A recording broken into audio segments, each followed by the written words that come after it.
that crossing ever since recorded time. You are correct. Okay. Yeah. So we're closing a road where there has never been an accident because there might be one. So we should all just crawl the hole and die. I mean, I'm all for closing Woolman Drive, because that'll keep all, you were the one that did the study with the traffic on that road? That's right. And how many semis passed that way in a month? Well, I can't say in a month. I did 2 separate 24-hour counts. One day there were 2 semis, another day there were 5 semis. And in fact, one of those missed the train by about 10 minutes. Oh, 10 minutes is a long time for a train going 25 miles an hour. I mean, he hadn't left Whitewater yet when that train crossed the tracks. Yeah. Anyway, there are, like I say, there's a lot of things that we can discuss and can work out, and particularly with from the railroad. A really salient point you mentioned about Marsh Road, though, and I just had a conversation with Kenla from the railroad today on Marsh Road, and I personally strongly believe it does need flashing lights and gates there for some specific engineering things. You use spotted exactly. It's the skew of the tracks. Essentially, you can't see a train coming.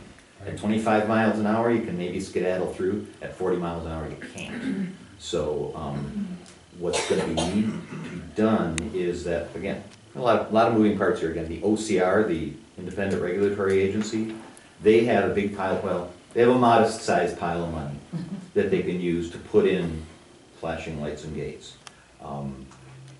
They can either do it unilaterally, or to give them a kick in their administrative rules, the board could ask to have them put it in. If that happens, there's 0 cost to you. It's about $250,000. And the state has a pile of money, state funds and some federal money, throw it all together. And because they program this out about 5 years in advance, but because of the upcoming upgrade in the speeds, I personally would put in a strong pitch to get that bump way up, to get those signals in as fast as possible. Okay, with Tunsky Road, and again, you haven't looked at it, but that's got a kind of a sharp bend coming into it the other way, opposite of Lowland. And if you put just the flashing lights, how much lead time does that give you? I don't follow. Okay, when the lights start flashing, how far away is the train? The way they set those up is some pretty complicated electronics to tell how fast the train is coming, but the gates have to be down 20 seconds before the train gets But if it. you don't have the gates, you just have the lights. That won't happen. They're gonna put gates. We don't have gates on Main Street going through Palmyra. We just got flashing red lights, and nobody's ever been hit by a train there either, as far as I know. I'm glad to hear it. It should have gates. It should have gates with the upcoming. Don't trains have a great big bright white light on the front and a horn that they blow with exuberance? Well, For a long that time. might be too late. I actually worked in state regulations on that, and one of the policies is you try and prevent people from making bad choices. Because we all do that, We're a little distracted, we're having a fight with our spouse, and you make a split second bad decision. And if you've never seen the results of a car-train accident, you just don't want to. It's absolutely catastrophic. How many vehicles have been hit in Economock since they raised the speed limit there to 40? I don't know that I number. know there's a couple at least. Is there? And the difference in watching the trains, if you go sit at that restaurant, I know the place you're talking about. right by the depot, Yeah. you sit there, and it used to be, you could actually see the cars themselves when they went by, and now they go so fast it's just a blur. Yeah. So that would be a lot, to what you're saying, they're gonna be going twice as fast, because they are now. And I'd hate to be the guy on a tractor pulling a hay wagon or something across The guy in the tractor is not gonna cross the railroad tracks if he sees a train coming. if he sees it. If he pays How's he not attention. gonna see it? If he pays attention, Pete.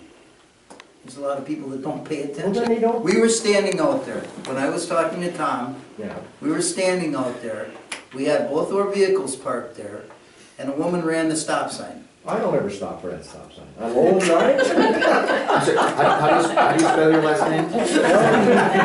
L-E-A-K. My driver's license number, social security number, shoe size, you can have it all. I have never stopped for that stop sign since they put it up. It's stupid to have it there. First of all, it's so rough if you drive across it fast, you're gonna leave part of your car in the road. You know, you're not gonna get an argument from me.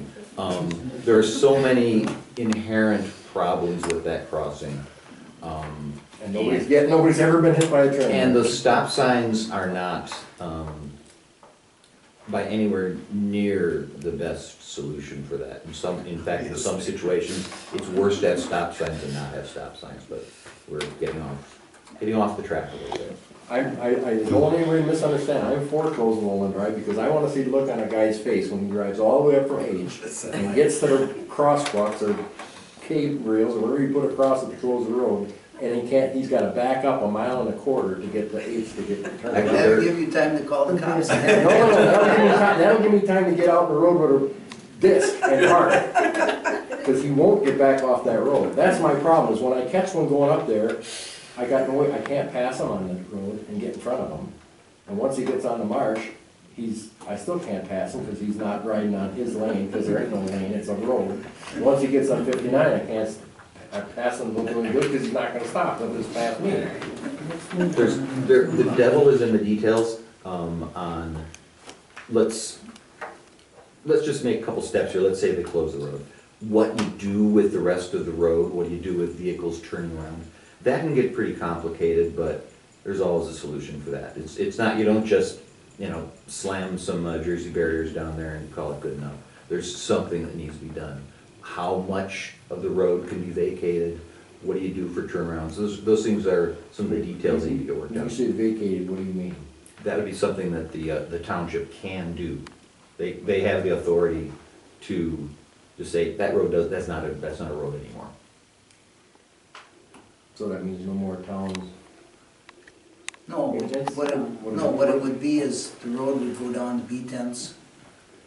And The road would be shorter. Ralph would have a longer driveway, Yeah, is what it amounts to. okay. And from Fender to the railroad tracks would just be a piece of pavement that the road maintains, but no, it doesn't go anywhere. I suppose, until the road completely falls apart, which shouldn't take too long.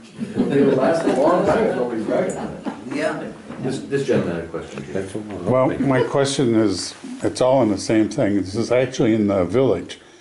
But if you're going across here, it's the road we go across home on. Northwest. Northwest. When you're going on Northwest going south and you get to the railroad track, if that train's coming at 40 miles an hour, I can't even see the damn train unless I stick my front bumper almost on the track because there's bushes growing there. How far back do they trim those? Because somebody's gonna get killed there. If you don't, that's private property. Right. It's the villages. There are several things that can be done in clearing things. First of all, the railroad property has to be cleaned out of everything. How far back from the track does the railroad property go? It depends on the specific location. Most likely, sort of the standard out there is 50 feet on either side of the tracks. But particularly in communities, sometimes the right-of-ways are a lot closer to the tracks. Just, over the last 120 years, some parcels have been sold, things like that. So there's no way of knowing for sure until you actually look at the plat maps. But a good guess is 50 feet. Then, of course, the highway authority also has to clear their right-of-way, which is, again, about 66 feet usually. Property owners in those little triangles then, there's the road, there's the road, there's the street, the highway. There's private property there. That gets funny. That's the funny part I'm asking about. Okay, Because well- you're almost on the track before I can see the train coming from town heading west. There's a state statute that says that they have to clear the brush and trim their trees, whatever that means. Okay. Now, we're getting way, way, way ahead of ourselves here, but there have been court cases that shows that it's unenforceable. So it's you tell a private property owner, this is the law, you really should clear it, so that people can not get killed. But doing it is not enforceable. Well, I've witnessed somebody get hit by a train. You have been, okay. Yeah. And trust me, it's over. Yeah. I mean, it's, the guy was pretty damn drunk also, but that's all part of what you're talking about. Very, very often. You should stop maybe, huh? Well, he lived and he managed to retire. Has to retire after because they don't have a steering wheel, and they have a brake that stops a train in a mile. I understand. So they just, the horror stories I've heard, fortunately I've never experienced it, is they're looking down the tracks, they see somebody on the tracks, they slam the emergency brakes on. And hit the horn. And then they see the person look at them. Yeah. It's just, it's a horrifying thing to have happen. But anyway, I digress. I have a question. This is your board. Yeah. If you close down Lowland, don't you have to put up a dead end sign at the very beginning so people know there's no They ignore Lowland? the signs that are there now, why wouldn't they ignore that? Well, we still know that. No, I mean, Still put it up. don't you have a Yeah, sign that says we'd dead have to end? put it up. Only happened Yeah, we once. go Then would you around. have a cul-de-sac at the end in case for people to turn around? Well, that's what he was talking about, there'd be So some we're kind gonna- of. Right. We're gonna buy all kinds of land from somebody to put a cul-de-sac in? Oh, She that's just what I was means- wondering, so then there probably wouldn't be, it'd just Oh. turn around a driveway or something if they, but you would have a dead end sign at the Yep. beginning. Yeah. So if they ignore that, that's their problem then. And again, we're getting way, way, way ahead of ourselves here, but rather than a big, land an airplane kind of cul-de-sac, for low volume traffic, which is what this is, a real common thing is just do an L, where at the Sure. end of the roadway, little turnaround spot. Yeah. It works. And Which ain't gonna do a semi a bit of good. Well, No, they're not supposed to be there. They'd have to back up the V-Tex and back into there. Yeah. And then you And the can, lady Somebody's with gonna the, put a then you pole can- trimming the And bushes. you're not supposed to be there anyway. No, they The won't. The trimming the bushes, there was a case where somebody T-boned someone, but they claimed they couldn't see the stop sign because of bushes, and they sued the landowners. So that's something you could let them know, you could be sued if you don't trim your bush. I'm not an attorney, but yeah, that's what I've come across, is that they're unenforceable, but, there's a responsibility of a property owner to take care of their property for something like that. Okay, what kind of timeline should we be looking at to make our decision? Or should I talk to Ken Luck first? You should talk to Ken Luck. But the railroad is quite eager to move on this because, they have the DOT project coming down the tracks very quickly, right? So, contact with Ken, and I have his contact information I've for got, him. you gave it to me. I already did, okay. I'm way ahead of you. I gave it to them. Okay. And like I say, Ken, Mr. Lux would be glad to come on out, meet with you, work something out. and my understanding is that we can do this willingly, and if we don't do it willingly, there is a possibility that we will be forced to do it anyway, correct? Save money. Okay. A possibility. No, you're spot on. As I mentioned earlier, there are some modest financial incentives for a voluntary closure. We can vacate it.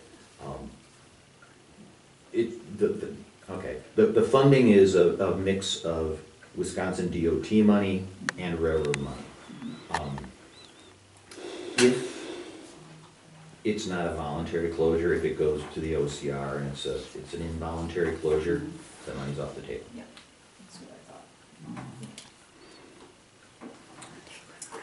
And when you were talking about what you said was around 15,000, is there a possibility of more, or is that the maximum?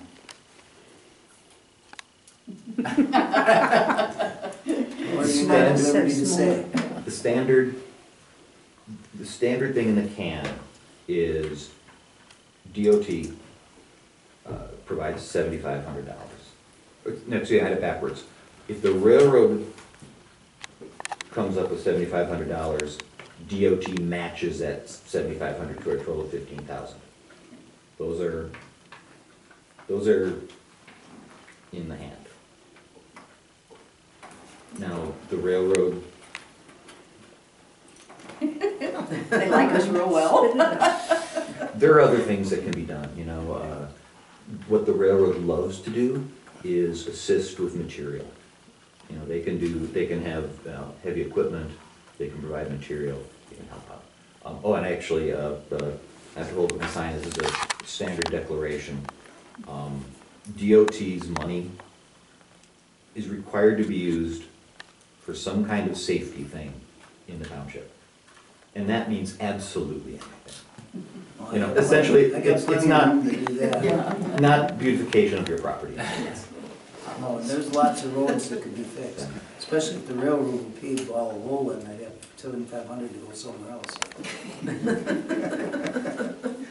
That's how much I know. Okay, thank you. Thank you. All right. I will probably stay in contact with you though. Yeah, please do. And it might be that Ken and I and their chief engineer really is Roger could we'd all get together and have a little chat, maybe work out some details. Okay. That's what I do for a living.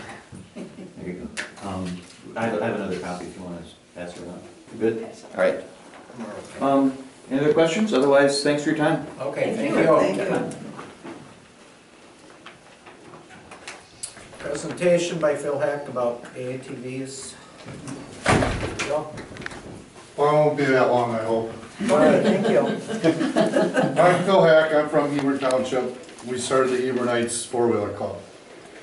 We got all of the Hebron town roads open, and we've been working on all of Jefferson County. We got most of Jefferson County open. We talked about coming over here a while ago because Cold Spring's open, and this would be our link to go from Hebron to Cold Spring. But we didn't have anybody in the town that wanted to start a club. Mandy had stepped up and she'll start a club.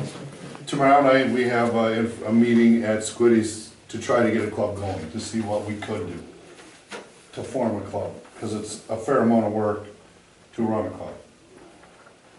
Hebron's gone through, something that it would be for the township is zero cost, no matter what. We pay for the signs, we pay for the posts, we do everything we have to. When we started at Hebron, it took us a long time because we were the only ones. We got an ordinance. We got town board's lawyer to draw this up in accordance with all state rules and laws and regulations and everything. So I will leave you a copy of this if you want to look it over. Our signs all come there, I forget where they're coming from, but they're all professionally done metal signs. And the posts are up to what they need to be for the county and the state. Certain ones gotta be certain heights and distances from the road and all that. So we take care of all the signs, all of money for that and everything is all ours. I don't know what more questions you would want, but but I'm willing to answer anything I can. Okay, come here a minute. I don't need to close the road or anything like that. Okay, these are county and state roads in the town of Palmyra that I highlighted. Okay. And I talked to Paul Milbrown, and he told me you cannot drive on these roads. So, come from Cold Spring, the only two roads are right here and right here. What we did in Hebron is a lot of our roads don't match. 10 years. Highway 106 is in the middle. We go to landowners and we connect them where we have there. So if your roads are open in the township, then it's our responsibility to go to landowners and try to connect. So if this is your concern and this is why it wouldn't go, I can understand. This is my main one. A four-wheeler, in my opinion, will never be on a state or a county road. We have Highway D open in Hebron because it's 35 miles an hour under, and it's a mile stretch. Here you come from 106 through Marsh. We'll never be on that road. I followed her to the egg farm on 59. And I got Never. a truck. Juan refuses to bring me. Town roads, I understand town roads, on this map, where do you wanna go? I mean, what's the point? there's going to be town roads that link farm fields together that we need to use to get from Hebron to Cold Spring. Get from Little here. connector. And there's people all over your community that own four-wheelers, Yeah, I realize that, Phil. and they'll use these roads. Yeah. Do you guys pay There's no anything to the state tax, like motorcycles? And I put it up. Yes, we have to register our vehicles. What is the cost? I'm just curious. $35. I think they're talking about going to $45. Now, that money goes to the DNR. Right, so it doesn't go to the DOT. 75% of the four-wheelers He said. Going around the lake. owned in the state of Wisconsin are owned from Wisconsin Dells South. He said. 90% of the money for these trails It's already are north happening. of Wisconsin Dells. That's millions and millions and millions of dollars that we can't get until we have more together, more stuff. That's just part of our plan. Jefferson County has 5 clubs right now. We get together once a month, all 5 clubs, and we go over all of our problems. And anything we could need, any fundraisers we need. 2 weeks ago on a Saturday, we had a skipping down, and we raised money. We didn't really need to, but we did, and we donated all the money to somebody in our club that just got through breast cancer and needs money. That's what we did. We support Hebron Township with anything we can do in the community center, we do, we pay for it. We try anything we can to be good. But there are a lot of four-wheelers in your township. Okay, I can see you going on private land to avoid for these roads. I guess my biggest problem, and it's one that Paul told me, is if whoever's riding the four-wheeler is screwing up, there's still no enforcement because the cops don't worry about it. Yeah, they do. Well, I called them Saturday night, and they went after them. we can't get a cop out here to even catch speeders. Most of any problems that we have with any four-wheeler on any of our routes, in any place in the county, we take care of. We have a way of getting a hold of them, we got license plate numbers, and we can identify all of our four-wheelers in our club, everybody's four-wheeler, is on a list. Their name, the age, the color, the style, the model, everything of their four-wheeler. So we can look up anybody, tell them what kind of four-wheeler it was, and if that was them. What do you do to them? What can you? Turn them in the sheriff's department. Because if they're on our trails after hours, they're trespassing. If they're on the road after 11 o'clock, they're trespassing. You're gonna do what to the sheriff's department? You're gonna report it to the sheriff's department? Absolutely. The sheriff's department will not do anything unless they see him do Well, it. you go ask Steve Prisk that, because he just got a fine From the sheriff's department. from the sheriff's For department. trespassing on your trail at He night. went down Highway D at 11:30 at night, about 80 miles an hour.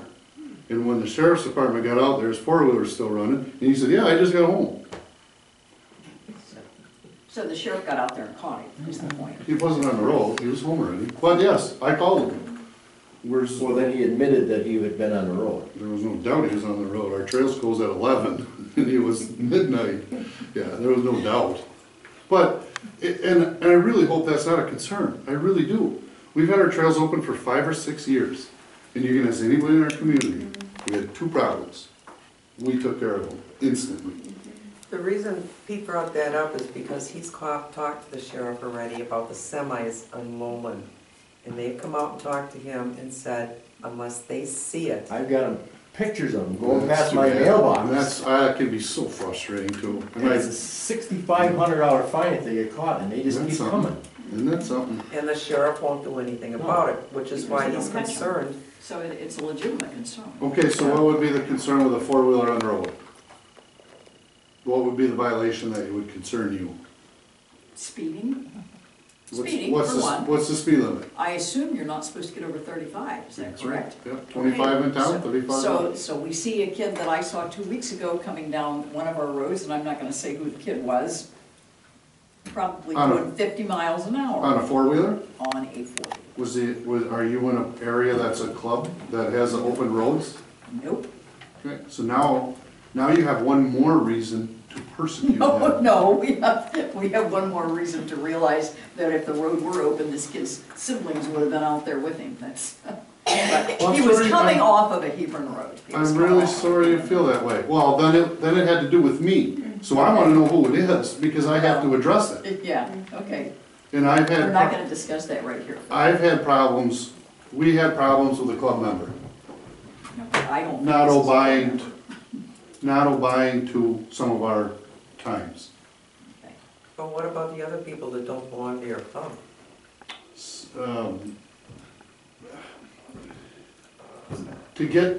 To To come to Hebron Township to ride a four-wheeler is few and far between. You know what I mean? Yeah, but you put these signs up all over this place for speed limits for four-wheelers. And I said, cool, I'm gonna buy a four-wheeler. And I'm gonna start, but I'm not joining no club, I don't wanna do that. I just wanna ride my four-wheeler. Yeah, we have yet to run across that problem. I think that's what you were talking about. Yeah, People I'm that just do not talking want about to- three-wheelers, you know. Three-wheelers aren't allowed on our No, trails. not for people that don't want to join Okay, the club. if none of your town roads are open for four-wheelers, will that keep all the four-wheelers off your roads? No. No, No, no, because it'll keep us- farms can use it already. Yeah, They farms. have their are- exemption. There are some gray areas in that, and I know that for a fact. So you gotta also be careful with that. But yes, I agree with you. And the two I see that go right by me, I know who they are, and there's been no problem with them. We opened up Hebron's trails, and honestly, tonight, I bet there hasn't been a four-wheeler on the trails. Last night, yesterday there was, because the four-wheeler trail goes right through my front yard. So I see any four-wheelers that go out there. Yesterday, there was a few because it was cold, but it was nice out. Yeah, right. I would bet 90% of the time you don't see any. Well, like I said, most of Jefferson County is open. Exonia, Concord, those are happening now. There was some problems with them, with the town board not wanting it to happen, but it's all approved. Things are happening now. So your trails are closed at 11:30, but the roads aren't. Well, yes, the roads close at 11 o'clock. Our trails do not. The road, we have a big sign, I didn't make it home from work before I came here. Our signs, our hours of operation are on it. They're a big sign, they're at the beginning of every place you can get on a road. And they show the hours of operation. Weeknights, you gotta be off them by 9, and weekends 11. Okay, but if I left my house and just got on the road and started riding, I don't see one of those signs. You live on the road. Yeah, Well, I would hope you would know what the hours of operation are then. okay. And you gotta be down that road. I don't own one, so I don't, Okay. On a snowmobile, if you're on a closed trail, it's trespassing. A four-wheeler is exactly the same way. If you're on a road that is not hours of operation, you're trespassing.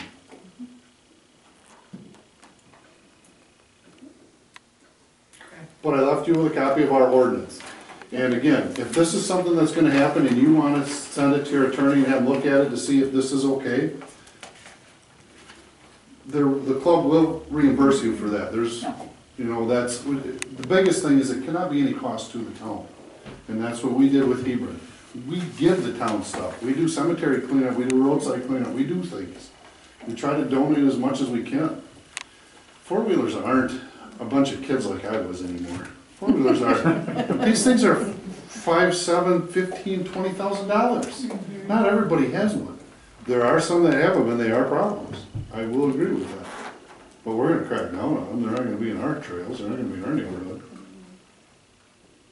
And I'm not the only one that says this. We have a very big club and a very strong club. We'll get you out of there. Does everyone need a driver's license? No one without a driver's license is allowed? Correct. 16, 18 and under, you have to have a helmet. And then you gotta No have one the under 16 without a driver's license can ride on the roads. ATV class course. Yep, Can- ATV safety Can- training can- course. Can they ride with somebody? Absolutely. We want kids involved, but you gotta go by the laws.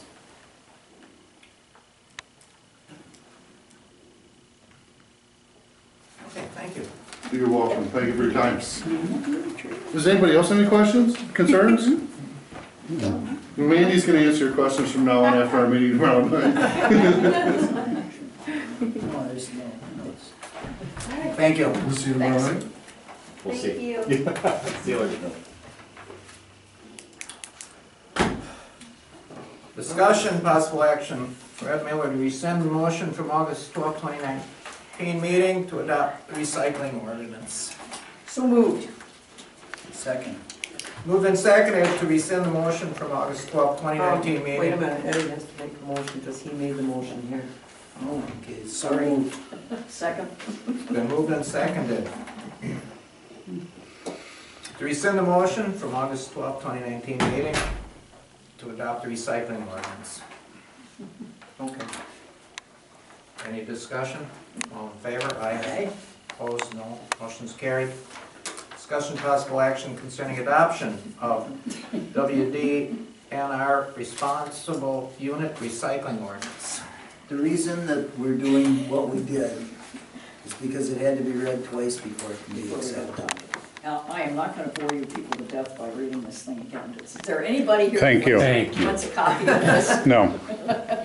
Okay, we read it the last time. Whoever so- hasn't been punished enough Yeah, tonight exactly. can hear that. Yeah, so all I'm gonna say is this was the responsible unit recycling ordinance that we read at the last meeting in August. And if you want to know what it said, I'll send you the video. Yeah, very good. You Yeah. can be bored by the video, or you can speed read it and not be nearly as So you're bored. changing it from what you read before to a new one? No, it's No, the same thing. You have just to read doing it twice. Oh, gotcha. Yeah, Okay. and we had to read it twice before we could adopt it.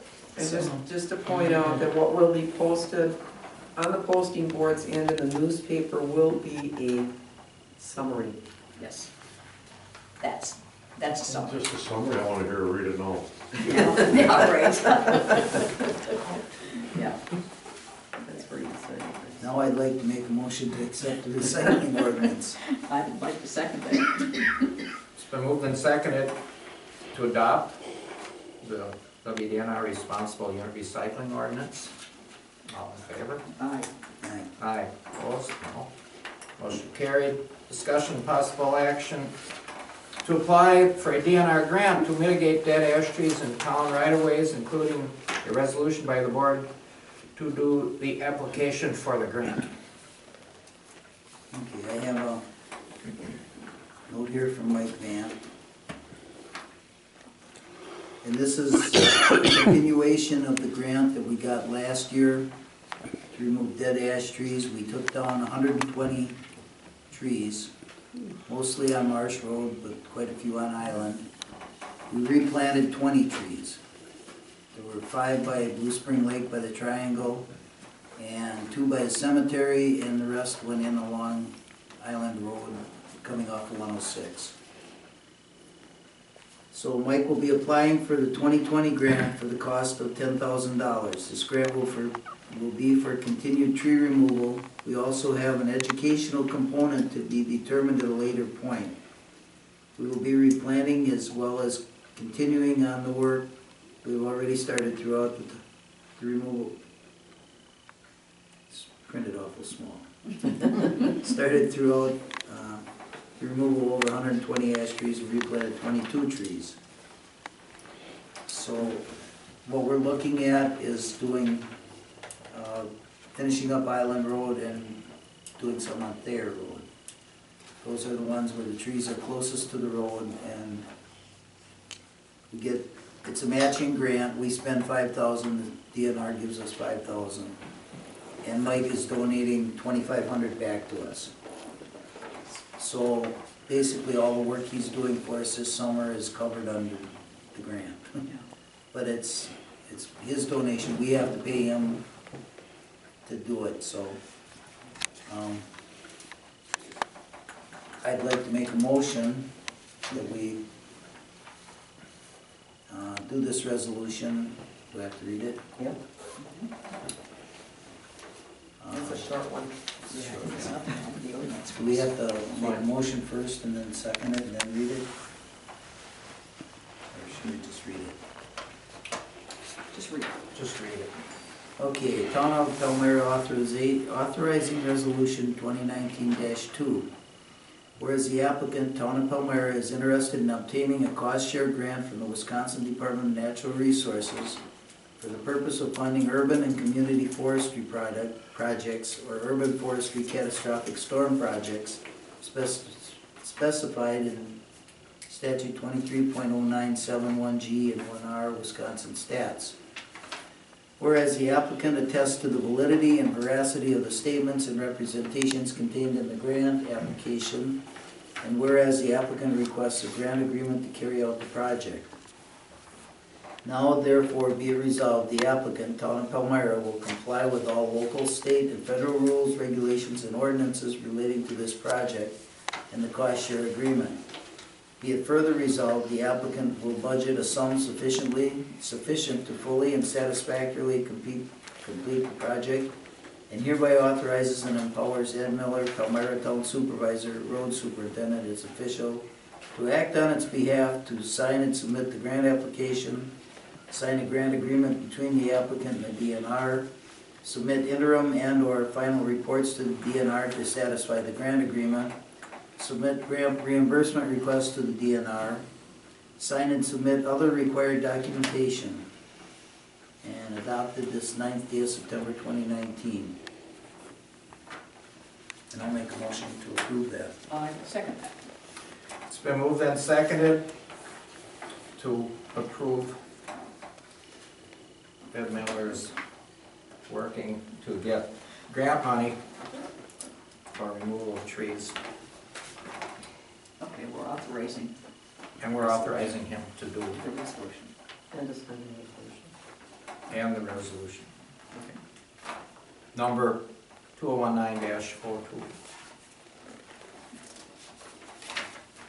Can vote. All in favor? Aye. Aye, opposed? Motion carried. Okay. Discuss and possible action to amend budget, increase account number 53311-1, $200 from 100 to 300, decrease account number 51938, insurance, 200 from 5,500 to 5,300. I will move to approve the budget amendment as read. Second. It's been moved and seconded to approve the budget amendments as read. All in favor? Aye. Aye, opposed? No? Motion carried. We have a big thanks for Carol Calkins for donating for our hearing costs on our road hearing meeting. Thank you, Carol. Thank you. You're welcome. Keep the money coming. Maybe not. Move to adjourn? Yep. You want to adjourn? You want to say? Yes. Been moved and seconded to adjourn. You asked a question. All in favor? Aye. Aye. Aye. Opposed? Motion carried. Meeting is adjourned. You said if I have questions.